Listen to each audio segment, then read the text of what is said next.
unpredictable times. During the school closures, all face-to-face lessons have to move to completely online lessons. Many instructors find the abrupt switch to fully online learning has been particularly stressful and difficult. However, there's always a silver lining at the end of the tunnel. In this on-the-go episode, we'll have a chance to meet Anh Cường, Head of Department of Teaching and Learning Methodology and Technology at University of Education, who will shed more light on e-pedagogy.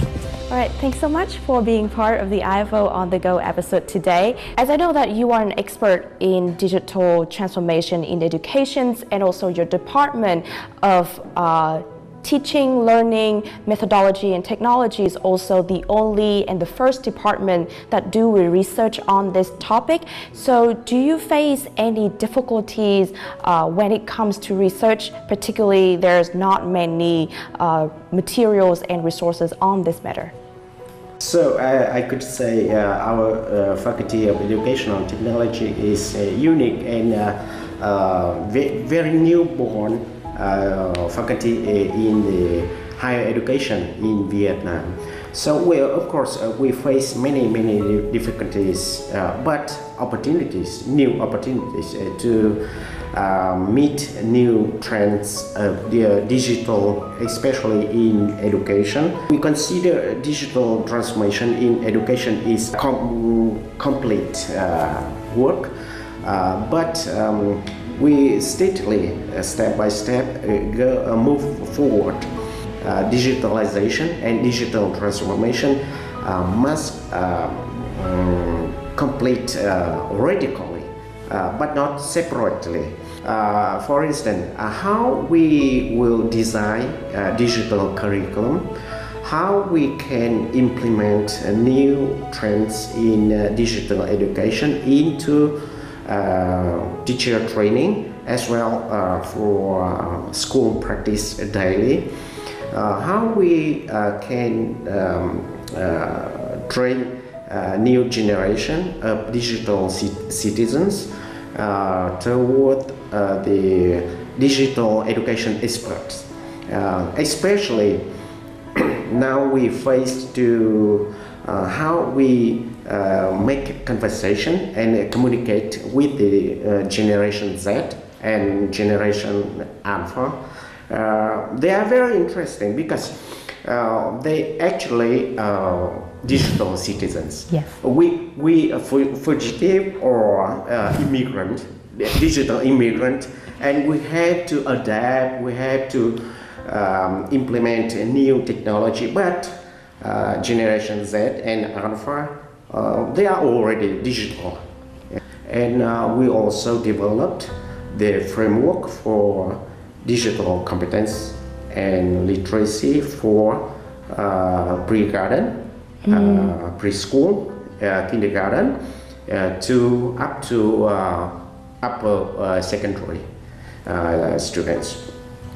Otherwise, we also have to connect with the partners overseas, and now we also play the role such as I call digital guard in education, and all things, all new news in digital education come to Vietnam, and we have to test, we have to adapt, we have to think about how we can realize and mobilize all resources based on these digital tools and integrate into education practice in Vietnam.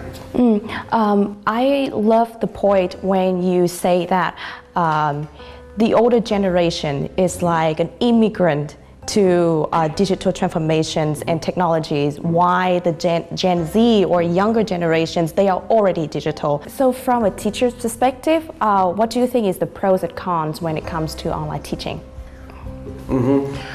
We have to face many obstacles as well as opportunities. Our teachers now have to improve their digital skills, digital literacy also, and I suggest the main importance in this area is they have to change mindset. They have to change the process of learning.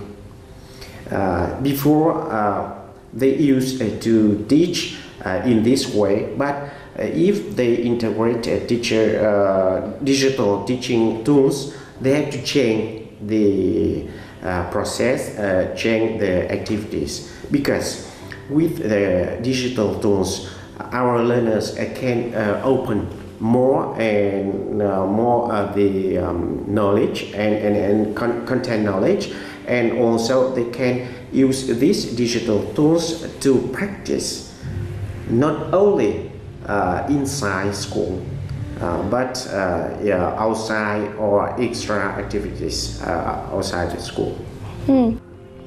So from your observations, how often do your students lose focus in your lessons, and how do you help them to engage in your lesson more?